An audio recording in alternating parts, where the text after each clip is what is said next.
Bom dia, galera do terceiro ano. Tudo bem com vocês? Então, nessa aula de hoje, né, a gente vai trabalhar a redemocratização no Brasil a partir do fim da ditadura militar em 84, né? Lembrando que esse contexto, né, no quesito da Guerra Fria, é um momento em que o mundo passa por várias transformações, tá? O período da Glasnost, a Perestroika, na União Soviética, que vai fragmentar em 91, né? E aí é um período em que passa por uma abertura gradual, né? Abertura política e abertura econômica, e percebe-se que o socialismo ele não vai vingar no mundo, né? A tendência do mundo é se tornar cada vez mais capitalista, tá? No período da ditadura militar no Brasil, a gente percebe, né, que a inflação vai ser um grande problema, né? Não só na ditadura, mas também pós-JK. Tá? A questão é que no período do JK a população começou a ter um crédito muito grande para poder comprar, né, essa ideia de enriquecimento. Né? O Brasil vai crescer 50 anos em 5, né? Vai ter um crescimento industrial muito acelerado, porém a dívida vai aumentando, né? E na ditadura a desigualdade social ela vai ser cada vez maior. Chegando ao ponto de a década de 80, que é o que nós estamos estudando agora, é chamada de década perdida. Não só no Brasil, mas em alguns outros países também da América Latina como um todo, que vão estar passando mais ou menos pelo mesmo processo. Né? Nós teremos outras ditaduras impulsionadas pelos Estados Unidos. Então, assim, essa dependência externa ela vai ser cada vez maior. Né? Porém, o interno vai estar bem complicado, nós vamos perceber. Tá?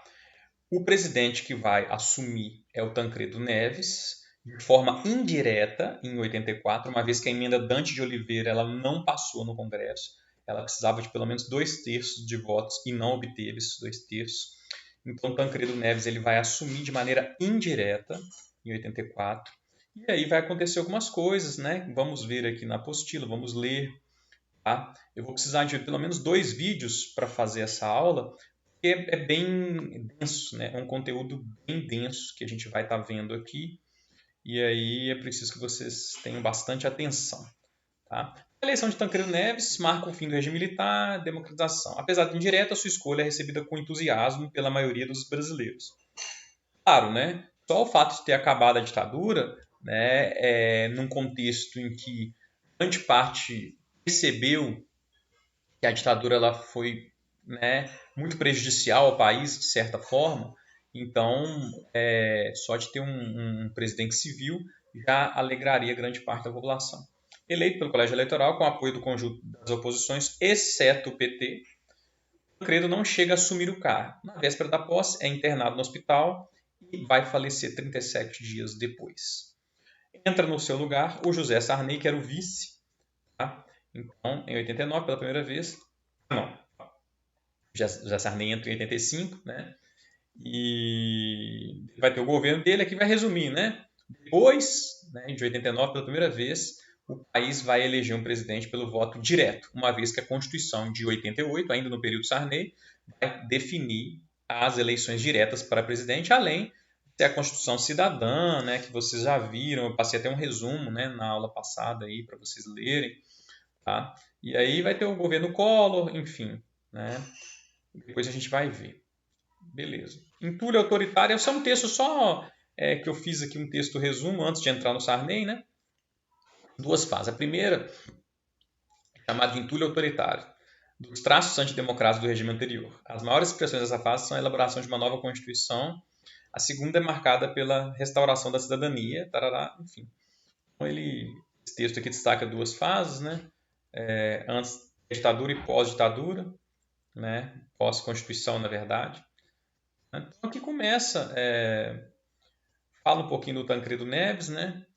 Sua carreira como vereador de São João del Rei, ele é mineiro, elege deputado do PSD, 45, ministro da Justiça do governo Vargas, 53, entrega o cargo no dia da morte do presidente e retorna ao Congresso. Durante o governo JK, preside o Banco do Brasil, né, e o Banco Nacional de Desenvolvimento, candidato ao governo de Minas em 60, é derrotado por Magalhães, da UDN, renúncia de Jânio Quadros, né, vai ao encontro de João Goulart em Montevidéu e o convence a aceitar a presidência sob o regime parlamentarista. Nomeado primeiro-ministro, fica a cargo em 62 e em outubro desse ano reelege deputado federal. Então vai contando a história dele, né, até chegar à presidência, né, eleito governador de Minas, né, consegue ser eleito em 82. Né, em 82 nós teremos eleições diretas para governadores, lembrando disso. Há somente presidente que não vai ser eleições diretas, né? Interessante essa observação, né? Enfim, e aí quando ele chega à presidência, né, assim, para infelicidade dele, ele não consegue assumir, né, devido a uma doença, né? Enfim, são coisas da vida. Entra o Sarney em 85, tá? Governa até 90, um ano a mais que o previsto na Carta Compromisso. Tá? A expressão Nova República, criada por deputado político de Guimarães para designar o plano de governo da Aliança Democrática. É assumido como Sarney como sinônimo de governo. Então, ele faz uma emenda que estabelece eleições diretas para a presidência e prefeituras, né, de cidades consideradas como área de segurança nacional para o regime militar. A emenda também concede direito ao voto aos analfabetos e maiores de 16 anos. Né? Essas são as primeiras medidas que vão ser consolidadas na Constituição. Beleza? A área tem 4 planos de estatização com sucesso parcial apenas no primeiro. Né? Então os planos são Plano Cruzado 1, Plano Cruzado 2, Plano Bresser e Plano Verão. A gente vai trabalhar um pouco desses planos, entender um pouco mais de economia, que é bem complicado. Beleza? Caso caia alguma questão de economia, pelo menos a parte histórica, né, a gente vai ter que entender um pouco mais, que aí a parte matemática com vocês, né? né, auxílio meu na parte histórica. Então, aí vai falar um pouquinho da trajetória do Sarney também, beleza? Então vai falar um pouquinho da trajetória do Sarney, depois vocês vão dar uma lida. Constituição de 88, também já falei sobre ela, tá? Então, bem tranquilo. Né? E aí os direitos do trabalhador, beleza? A Constituição limita a jornada a 44 horas. Né? Hoje, no caso, no máximo 44, né? Hoje a gente trabalha mais com 40, né? Que é o ideal assim que a maioria das empresas trabalham e nos setores públicos também. Pula o seguro-desemprego, amplia a aliança maternidade para 120 dias. Hoje ela é 120 dias, 4 meses, mas normalmente você fica mais 2, você fica 6 meses, né? E concede licença paternidade, fixada depois em 5 dias. Né? Hoje também você consegue ampliar para 8. Tá? Só alguns detalhes aí. Também proíbe a ingerência do Estado nos sindicatos. Então, isso aqui essa Constituição ela é um pouco diferente daquilo que Vargas, né? O corporativismo de Vargas, né? Então, proíbe o Estado dos sindicatos. Os sindicatos têm a liberdade, né? Assegura aos funcionários públicos o direito de se organizar e greve, com restrições apenas nos serviços essenciais. Tá bom? Então, o direito de greve é um direito assegurado por essa Constituição. Tá? Procura ainda dificultar as demissões ao determinar o pagamento de uma multa de 40% sobre o valor de FGTS nas dispensas sem justa causa. Né? Então, qualquer empresa que você trabalha, né, se você é demitido, né, além dos acertos salariais, né, você tem que pagar uma multa de 40% sobre o valor do FGTS. Tá? Então, para evitar, né, é interessante isso aqui, para tentar estabilizar um pouco mais as pessoas nos serviços, né, evitar o desemprego, bem interessante. Tá? Então, aqui fala um pouco de Ulisses Guimarães, né? Vai participar de alguns movimentos, apoia o golpe militar, mas logo transforma os maiores opositores. Porque como foi dito ontem, né, não sei quem estava, né, foram poucos que participaram, mas talvez tenham a oportunidade de ver, né, o nosso seminário sobre humanidades, que a gente falou de autoritarismos e fascismos, ontem e hoje, eu, o José e o Bruno, foi bem interessante essa parte, né, o Brunão falou até quando instaura-se o golpe militar, né, coloca-se como uma ditadura cívico-militar, né, ou seja, uma coisa, né, que valoriza a família e tal. Então, muita gente apoiou, né, a maioria esmagadora da população apoiou. A gente acaba, né, caindo em alguns discursos, né, no caso contrário ao João Goulart, comunismo e tal. Ainda era o contexto da Guerra Fria, lembrando, então aí sim, né, cabia mais esse discurso, né, do que o período atual. Tá? Enfim, é bem interessante, né? O socialismo já estava em queda, tal, mas enfim, né, várias ditaduras vão ser consolidadas por esse viés e muitas pensavam ser o melhor caminho. Porém, né, transformam-se em maiores opositores, né? O Luiz Guimarães, nós vamos ver a importância dele aqui, né? Então, como anticandidato à presidência na sucessão de Médici, em 84 anos, uma das principais lideranças das campanhas diretas já passa a ser chamado Senhor das Diretas. Né? Então, ele vai propor a emenda, né, que vai ser derrotada, né? Considerado um dos políticos mais hábeis e dos mais respeitados, Ulisses Guimarães dirige os trabalhos do Congresso Constituinte. Tá? Vai ser importante na Constituição, que a gente viu ali, dos direitos. Né? Então é bem interessante. Corrupção no governo. Né? Então nós vamos ter, obviamente, o Brasil sempre passa por corrupções. Né? O senador Carlos, relator da Comissão Parlamentar, investiga o caso de corrupção no governo federal, denuncia 29 pessoas, entre elas o presidente Sarney e alguns ministros do Estado. São acusados de usar critérios escusos na liberação de recursos públicos e favorecer determinados grupos privados na prestação de serviços ao governo federal. O processo vai ser arquivado por pressões de partidos. Né? Nada diferente do que acontece hoje. Né? Enfim, então é interessante um destaque aqui. Tá? Apesar de que eu acho que isso não vai cair, né? Porque como que vai se cobrar né? A não sei como que estão sendo elaboradas as provas, mas acredito ser complicado cobrar questões de corrupção, mas é importante a gente ter uma noção do que aconteceu. Tá? 88, as primeiras, depois do regime militar, consolidam um novo quadro político do país. Os partidos que compõem o governo, o PMDB elege os prefeitos de 5 capitais. Né? O PTB pensa em Cuiabá, Maceió, Recife, João Pessoa, PFL, perdão, PTB em Belém, Campo Grande, Porto Velho, PDS em Florianópolis e Rio Branco. A grande surpresa é o desempenho dos partidos de oposições. O pequeno PSB, por exemplo, vence em Manaus e Aracaju, SDB em Belo Horizonte e o PT conquista prefeituras de Porto Alegre, Vitória e São Paulo. Pela primeira vez na história da capital paulista, uma mulher, Luísa Erundina, ocupa a prefeitura, passa a gerir um dos maiores orçamentos do país. Né? Então, são algumas informações, né, que é bom a gente ter uma noção dos partidos aí, que agora nós temos um pluripartidarismo novamente, né? Então, essas questões vão estar se estruturando aí e a gente percebe como que isso, né, é um jogo de interesses. A sucessão de Sarney, enfim, e depois a gente vai ver. Eu não vou colocar isso aqui agora, não. Vamos para o governo Sarney. Tá? Aqui está falando já do governo Collor, né? Mas vou falar um pouquinho do governo Sarney. Tá? Depois a gente fala da sucessão. O governo Sarney, como eu disse, passa por 4 planos. Tá? Então, nós temos o plano cruzado 1 e 2. Tá? Quando falo plano cruzado, a ideia do plano cruzado é porque a moeda era cruzeiro. Né? Era diminuir 3 zeros. Tá? Eu vou exemplificar aqui. Né, para facilitar uma questão monetária, uma reforma monetária bem interessante que eu vou explicar daqui a pouco. Segundo ponto, congelamento de preços e salários, também vou explicar. Né? Assim como o Cruzado 2 também vai tentar ampliar essa ideia.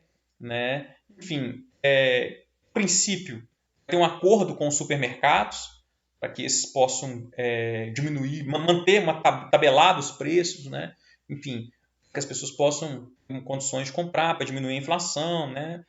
Só que, a princípio, a inflação vai diminuir, de fato. Porém, nós vamos ver, né, conforme vai passando o tempo, que isso não vai durar muito tempo. Tá? Então, em 1986, né, nós vamos ter o plano cruzado, 1 e 2, tá? E, a princípio, vai ter um resultado bom durante os primeiros meses, porém, depois, né, vai ter necessidade de ter outros 2 planos que vão fracassar. Tanto o plano Bresser quanto o plano Verão também vão fracassar. E eu vou explicar esse contexto para vocês agora.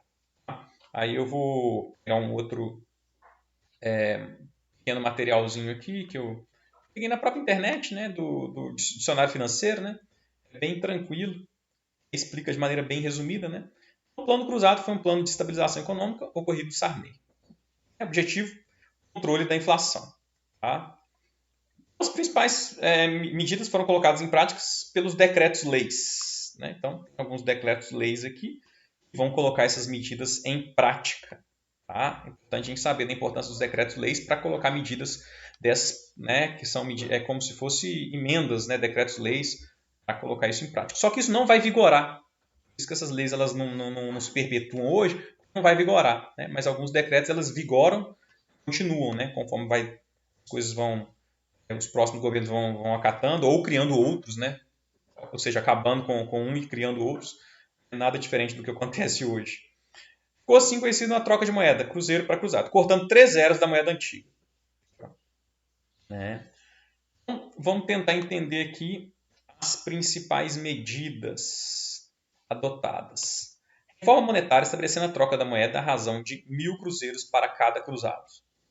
Então, cada 1.000 cruzeiros significaria um cruzado. Tá? 3 zeros, 1.000. Tá? Atualização das regras em obrigações contratuais com ou sem indexação. Manteve-se a correção monetária para poupança. FGTS, PIS, PASEP. Beleza? Congelamento dos preços. Avaliação pelo IPC, que é o Índice de Preço ao Consumidor. Criação do gatilho salarial. Um reajuste salarial sempre que o índice IPC passasse de 20%. Interessante. Você precisa reajustar o salário, né, de acordo com o aumento, né, do preço. Né? Interessante.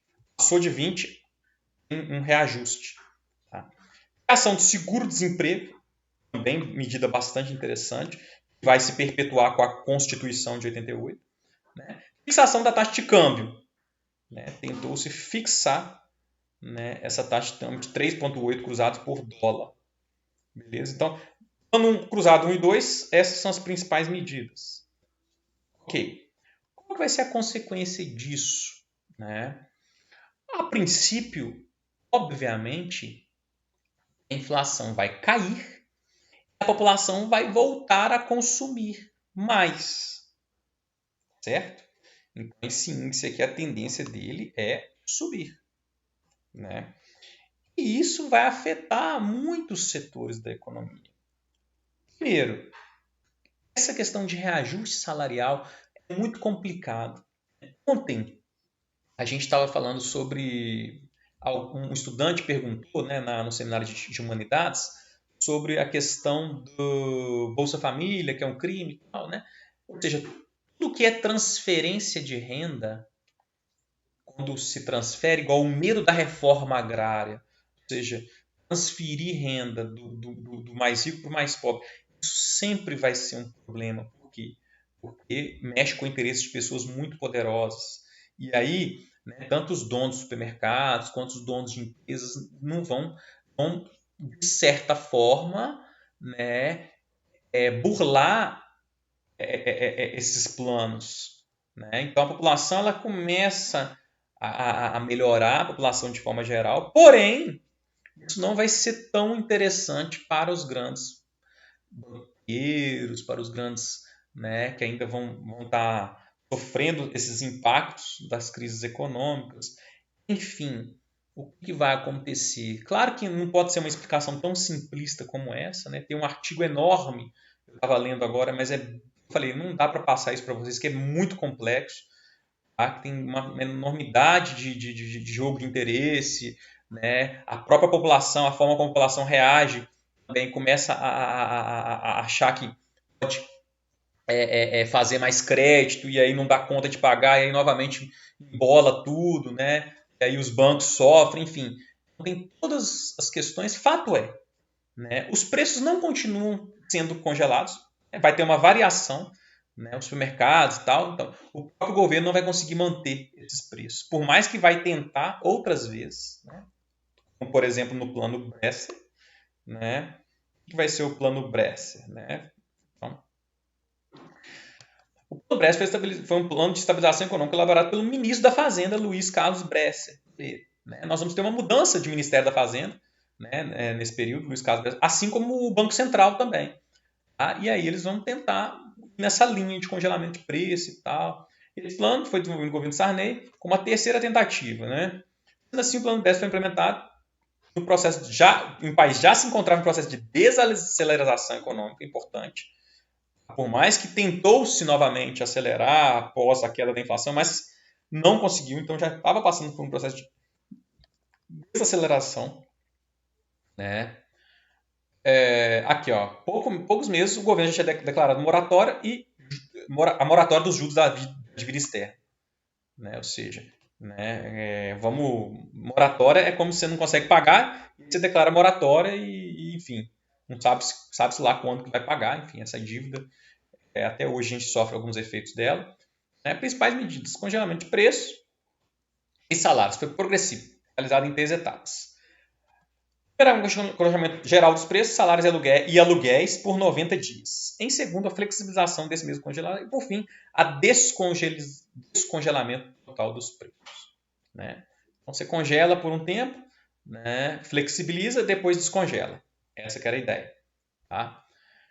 Criação de um novo indexador, URP, unidade de referência de preço, para reajustar salário teto de preço. Né? Novamente, né, da mesma forma que a gente viu aqui no plano cruzado, né, de acordo com o IPC aqui, ó, né, o gatilho salarial, né, haveria um reajuste de acordo com o índice de IPC. Aqui também nós teremos um novo indexador, não é mais o IPC, é a unidade de referência de preço. Tá? Então, mais uma outra mudança para ver se a economia reage. Manteve a taxa de juros elevada, a taxa Selic foi mantida em níveis elevados. Essa estratégia de política monetária foi usada para restringir o consumo e controlar a inflação. Né? A ideia da galera, opa, vocês não podem consumir não, porque o povo começou a consumir um pouco mais a partir do plano cruzado. Né? E a ideia do Sarney tentando fazer isso propaganda, gente, não podemos gastar nada. O objetivo é não gastar, é tentar. Né? Isso não vai dar certo. No mundo capitalista, é bem complicado. No mundo capitalista e tal, tudo é bem complicado esse tipo de política. Né? Taxa de câmbio desvalorizado em quase 10% para incentivar as exportações e aumentar as reservas internacionais do país. Era uma grande preocupação aumentar as reservas internacionais, né, já que o país não tinha dinheiro para pagar a dívida externa. Tá? Então, deu certo. Inicialmente, esse plano foi um sucesso, visto que conseguiu reduzir a inflação. Porém, o congelamento de preço não foi respeitado. Novamente, não foi respeitado. Nem pelo próprio governo. Logo, o temor de um novo congelamento provocou uma remarcação generalizada dos preços e a inflação voltou a subir. Né? Então, é isso aí. Tá? E a partir disso, nós tivemos o Plano Verão. Né? O que foi o Plano Verão? Né? E aí já é 89, é no final do governo, a crise já estava bem forte. Né? O quarto plano, né? Então, o Plano Cruzado 86, o Plano Bresser 87 e o Plano Verão 89. Tá? Nova moeda, cruzado novo. Nós tivemos cruzeiro, que era moeda, depois passou por cruzado, e aí agora o cruzado novo. Por meio do corte de 3 zeros do cruzado. Tá? Então, mais 3 zeros diminuído. Né? Congelamento de preço, aumento dos juros, controle de gastos, extinção da URP. Ou seja, né, criou primeiro uma taxa que era o IPC, depois mudou para a URP e agora, né, extinguiu. Tá? Então, é o desespero. Né? Além dessas medidas do Plano Verão, tinha uma grande diferença. A coisa determinou uma modificação do rendimento da caderneta de poupança. Essa aqui foi a grande burrada, pode-se dizer assim, que isso não vai dar certo. É o Selic. Né? Deve estar falando do Selic aqui. A correção da poupança era feita por IPC. Passou a ser calculada pelas letras financeiras do Tesouro Real, Selic. Tá? Essa mudança proporciona enormes desajustes de prejuízos. Né? Se você for estudar a taxa Selic hoje, da poupança, que hoje sim, né? Mas teve muitas mudanças e tal, enfim. A gente percebe que nessa época, né, vai ser uma desordem enorme, né? E aí isso aqui é mais matemática, né? Eu não vou conseguir explicar isso para vocês, tá? Depois vocês terem explicação aí para a professora Ingrid, talvez, né? Né, que trabalha essas questões aí de administração e tal, vai poder explicar melhor, né? Eu não sou mais capacitado para explicar, tá? Resultado do plano. Assim como o antecessor fracassou. A inflação não apenas atingiu o patamar de 20%, ou seja, tinha diminuído, né? Tinha diminuído bastante, agora voltou para 20%, chegou a 45% ao mês. Além disso, a mudança da correção causou perda de mais de 20% dos poupadores que tinham caderneta de poupança. Tá? Então, vai ser bem complicado isso. Aí nós vamos ter o Collor, que vem depois. Né? Aí nós teremos a eleição direta, né, as eleições diretas para presidente. O Collor vai ser o primeiro presidente eleito diretamente. E ele também vai adotar uma certa política, né, que vai impactar na poupança. Tá? Por isso que eu terminei essa questão da caderneta de poupança aí do José Sarney, né? Porque também nós vamos ver como que vai acontecer isso. Eu vou parar o vídeo aqui agora, né? Já foi muito tempo, mas também nós vamos ver que ele vai ser até deposto, né? Vai ter um impeachment por conta disso. Nós vamos ver como que vai ser essas questões aí da corrupção do Collor, que tem a ver com a poupança, sim, né? Enfim, o mais é isso, é só para dar uma palhinha geral, né, do governo Sarney, da reabertura, do contexto que se vive, igual 89. É o período em que, só lembrando novamente, né, marca o fim, queda do Muro de Berlim, a tendência é capitalista. Então, o Collor ele vai entrar num contexto de globalização, de neoliberalismo. Então, as medidas dele também vão estar voltadas mais ou menos no que o mundo está vivendo. A dependência externa que a gente vai ter, principalmente dos Estados Unidos. Beleza, galera? Então, assim, só para dar uma geral, né, da questão do Sarney e tal, esses planos não costumam cair, mas eu só estou citando para vocês terem um entendimento, né? Como que foi feito. Congela aqui, muda lá, e a inflação continua. Tá bom? Lembrando que o Sarney também era, apesar do Tancredo, todo mundo apoiou o Tancredo, que era um civil e tal, o Sarney era um cara mais voltado dentro de uma linha da galera da ditadura militar, então tinha um comprometimento com as elites. Então é importante a gente entender também que as medidas deles, né, muitas vezes não foram muito bem aceitas, né, e ele teve que tentar mudar isso mediante um comprometimento que ele tinha com certos grupos. Tá? Então, só para entender também por que ele fez tudo isso, tal, que ele mudou para cá, mudou para lá, porque ele tinha que tirar o país da crise, mas ao mesmo tempo ele não podia, né, desagradar certas parcelas da sociedade. Beleza? Um grande abraço para vocês aí, até o próximo vídeo.